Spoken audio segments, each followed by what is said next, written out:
That's what my ideal would be. It's probably really everybody's ideal. It's just some people, they probably can't. It's so far out of reach of their reality that they've created for themselves, or in the circumstance that they're in, that they probably just they just refuse to even think it. Yeah. I mean, that's a pretty specific ideal. I don't know if that's everyone's ideal. Yeah, I would think so. Yeah, like peace and love and happiness, that kind of stuff. Yeah, I think that's everyone's ideal. But I don't know. But so you're right. Oh yeah, so you're right about some people are parasitic hippies, But the ones that I respect are the ones that are just self-sufficient. Like that. When I think about like hippies living in the woods, I just think about like self-sufficient people, Right. But then I realized that a lot of people, they don't think that, Right. And it is good to be able to connect to a broader community sometimes. Like if you're totally self-sufficient, that's like saying, well, I don't need any of you people, Yeah. But there are a lot of people who are doing stuff, and I mean, yeah, it's good to involve as many people as possible, I guess, with divergent priorities. That's another contradiction too. It's like self-sufficiency versus community. Right.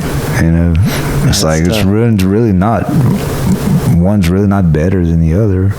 One's not more right than the other. I don't think. Right. It's just differences in personalities, probably. Right. But yeah. So.